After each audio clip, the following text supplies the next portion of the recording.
welcome to Authors Radio, amplifying voices, inspiring the world.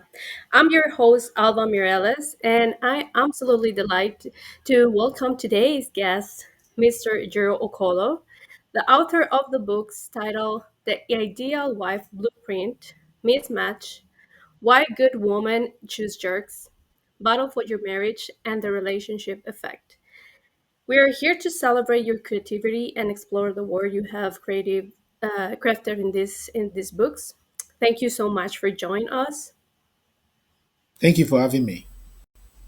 Thank you, Ajiro. So, Ajiro is an author, behavioral scientist, life coach, marriage and relationship counselor. So, first of all, the first question that I have for you is what initially drew you in this world of writing? Growing up, I do a lot of observation, I do a lot of thinking, and I I like to talk a lot, right? But I grew up around people who always advised me against it. So I had to look for a channel to express myself. So writing became that channel. If I have to talk to somebody and they tell me, oh, I'm busy and all that stuff, if I'm expressing myself through writing, I can do that for as long as I want. So essentially, that's one of the reasons why I started writing. Perfect. That sounds great. And do you have any challenge when you're writing, or have you faced any challenge in your pathway of writing? Well, not necessarily. I've had to learn from a couple of people. Somebody in particular, his name is Tony. Um, if I have had a writing coach, somebody who has taught me the technicalities of writing, is Tony, and he runs a publishing company in Nigeria, big publishing company. He's into fiction writing. So around 2009, 2010, I came across him. He discovered that I had passion for writing, and he also was a much more established writer because at the time he was about to release his first novel, right? So he taught me certain things. The things he taught me, I still use them to this day. Oh, that's perfect. So that person inspired you to start, Yes, right? yes, yes. Got it. And Essentially, what has, sorry, go ahead. essentially, I can call him the only writing teacher or coach I've ever had. It's very good. And what do you think it's gonna be the most rewarding aspect of being an author so far? Well, communicating my thoughts, the things I write about. I'm a sociologist by training, and I'm trained to identify social problems. The things I write about are answers to life's questions. I believe life is always asking questions, and these questions they come in form of problems. Unfortunately, the how to answer these questions is not necessarily taught to us in school, and I observe social issues and I communicate it, right? I try to provide solutions to these problems. Seeing people's life being transformed, making better decisions, putting an end to self sabotaging behavior, it's very, very rewarding for me. And besides that, too, I also make money from it too. I sell, I sell books, I speak, and all that. But the most important thing for me is that I'm transforming lives. Yeah, that's a good thing. And let's talk a little bit about how your books transform lives. Can you talk a little bit about one of your books?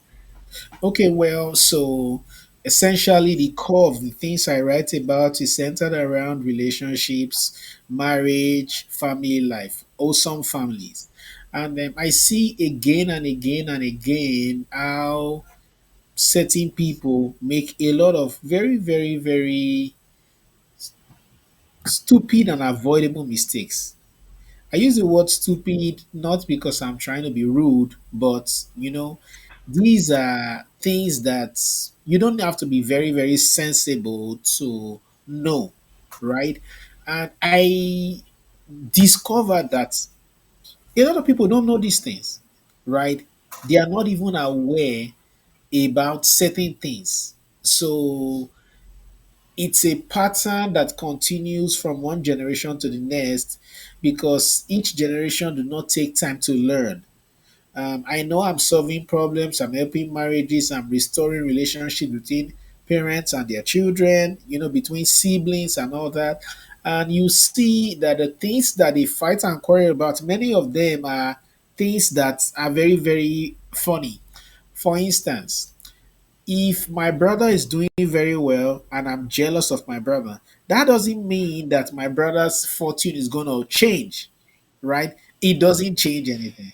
Being happy for people who have good things going for them, it's the way you open yourself up to receiving the same for yourself. So people are fighting each other for reasons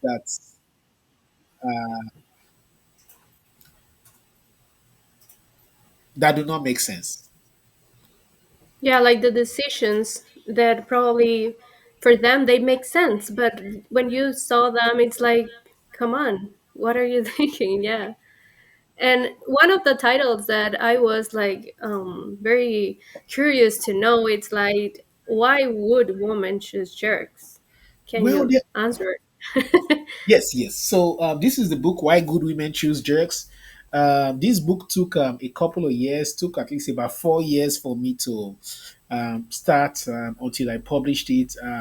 I found time and again that the average woman, especially those who are very, very smart, intelligent, beautiful, for whatever reason, it don't make sense to me. Time and again, they make very, very bad decisions in the men they pick. They have men who are willing to do right by them. They have men who would literally worship the ground they walk on. They have men who would give them everything they say they want and they ask for. But for whatever reason, those men don't interest them. Those men don't excite them. You know, those men don't entertain them. Those men that would do right by them, they consider them boring. Again and again, they pick a guy that has shown them that he's not ready to give them what they ask for. I'll give you an example. So, if you are a lady and you're dating a guy and the guy has six girlfriends, right? And for whatever reason, you gave him an ultimatum, he left those girls and got married to you. You thought you just won, but you did not because you just married a polygamous in training.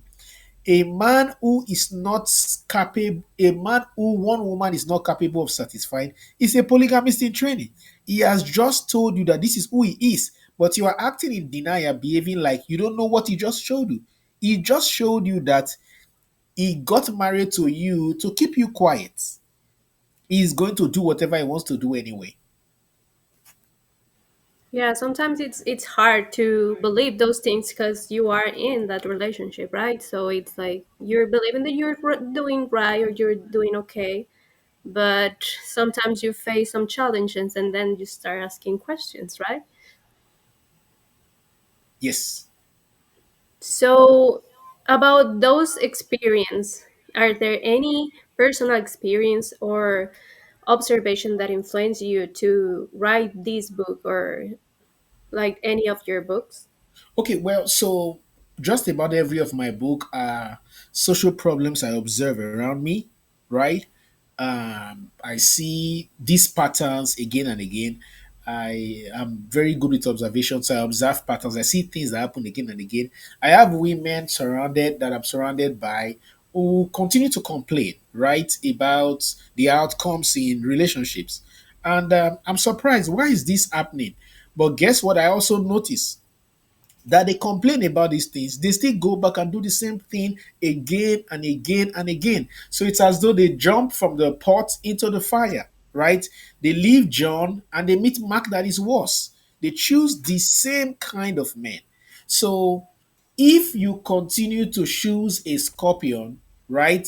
You choose a Caucasian scorpion, you choose an African scorpion, you choose a Latino scorpion, that means there's something wrong with your yardstick for choosing, right? A scorpion is going to be a scorpion. A scorpion is not going to change, right?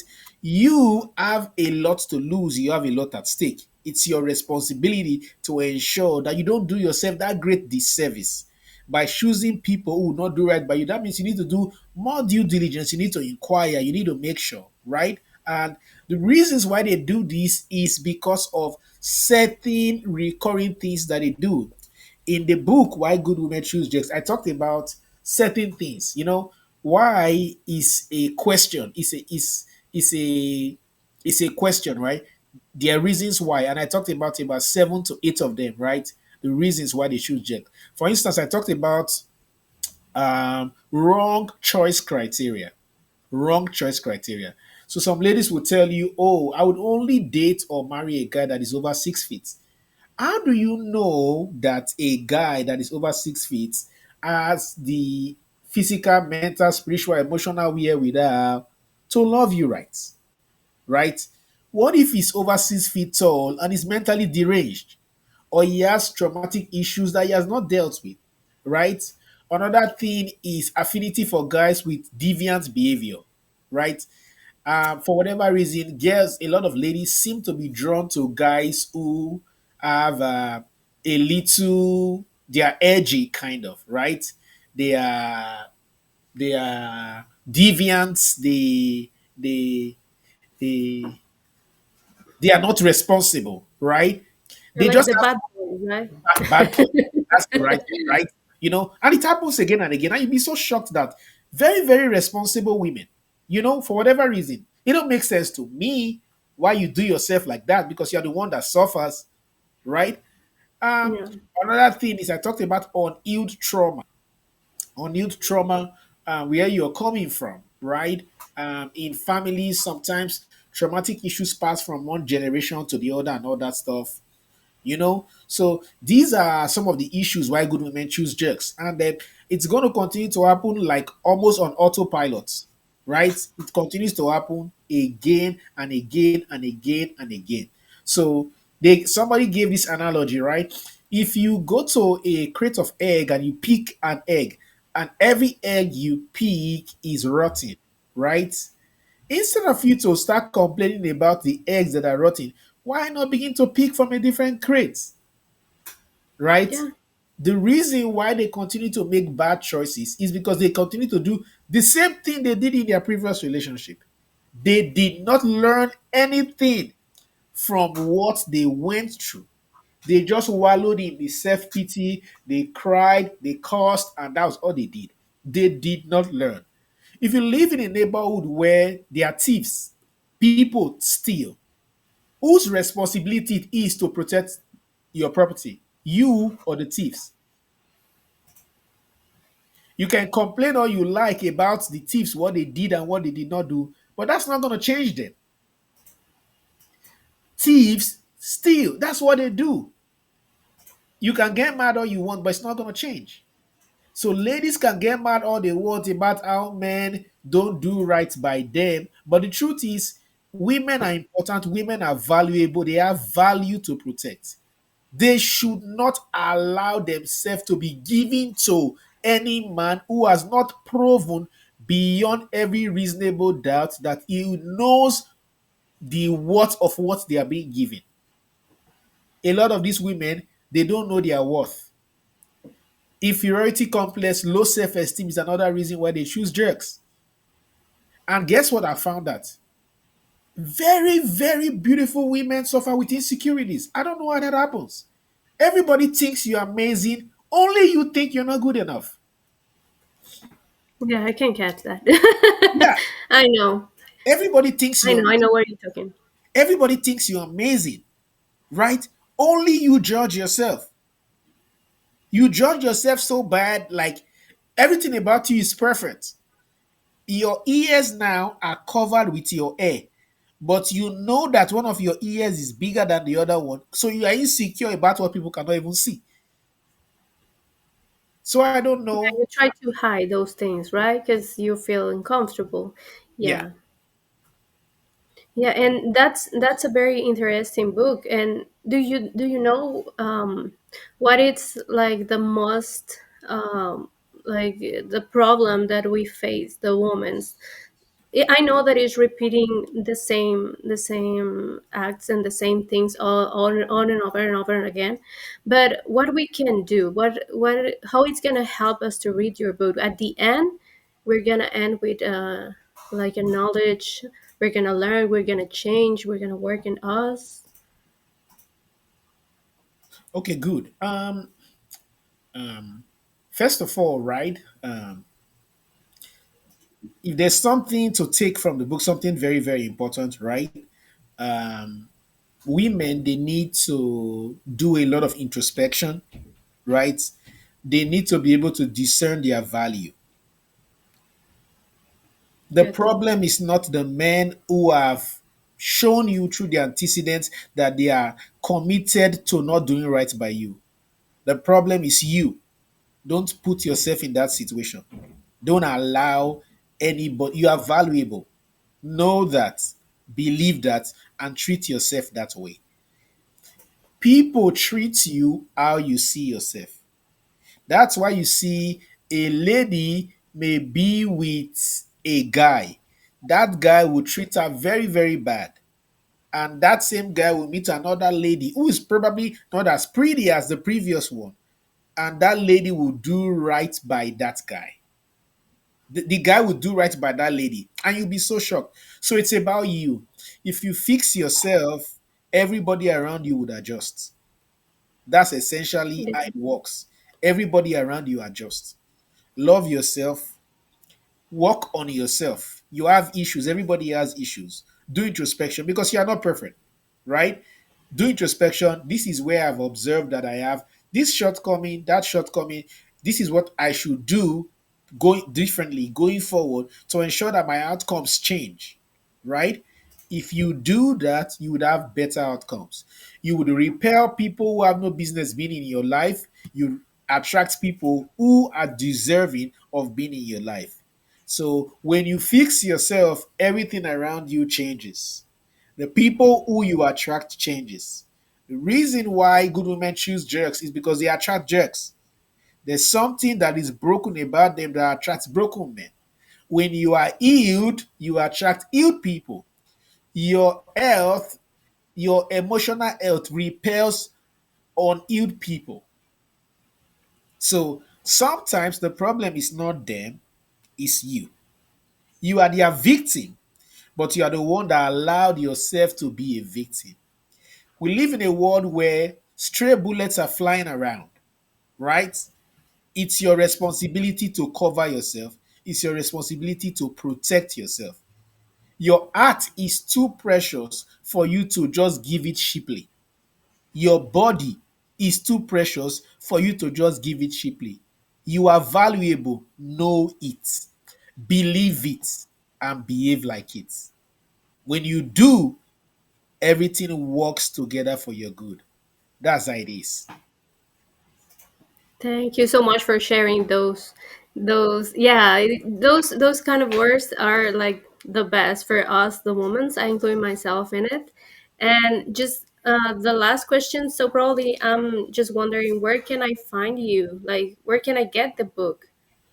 Okay, well, you can find me on Instagram, right? My first and last name, Ejiro Okolo. You can follow me on Instagram. You can follow me on Facebook. And if you type Ejiro Okolo on Google, right, it will take you essentially to all the different platforms I that I operate in. And my books are available on Amazon, right? On the Amazon Okay. platform. If you check the Amazon platform, my books are available. And then, in case you live abroad and then you don't have access to Amazon and you want to be able to get my books, there are other platforms that we can work with to send you. Maybe where you are, you can't really get Amazon. There are other platforms that we can work around to send you copies of the books, right? Right. Okay. Perfect. Are you currently working on any new projects? We're Yes, I expecting more books from you. Yes, I am. Between now and the end of the year, actually, I have four more books to release. I'm going to bring out one this month, which I've been working on for 5 years. It's called Why Fathers Matter. It's in preparation for Father's Day, right? Why fathers matter? Because we live in a generation where I'm observing that we know that mothers are important. We know that mothers matter. We know mothers are valuable. Nobody needs to tell you that. Everybody unanimously agree. But in this generation, it's almost as though they are creating an impression, right? That fathers are good for nothing. The good fathers who are doing right by their children, little or nothing is said about them. The few fathers who are messing up their children's life, who are irresponsible, a lot is being said about them. And both the good and the bad fathers are now lumped into one. And there is now a generalization that fathers are not people to be counted on. And children can become all whom they were called to be without the impact contribution of their fathers in their life. And that's actually not true, right? So this book is a wake-up call to reiterate once more, to remind every one of us once more that fathers are important and they are good fathers. And as a father, you can be one. If you are a father listening to me, you can be one. If you have not done right by your children, by your family thus far, this is a new beginning. You can start. Your children Yeah, and it's deserve. gonna be a perfect gift also for Father's Day, right? Yes, yes, yes, yes, yes. Okay, so Mr. Ejiro, it has been a pleasure having you on Authors Radio. Thank you for giving us a glimpse into your work and sharing your passion. Listeners, be sure to check his books, and thank you for turning to Authors Radio, amplifying voices, inspiring the world. Join me next time for another inspiring conversation with Mr. Ejiro. In the meantime, happy listening.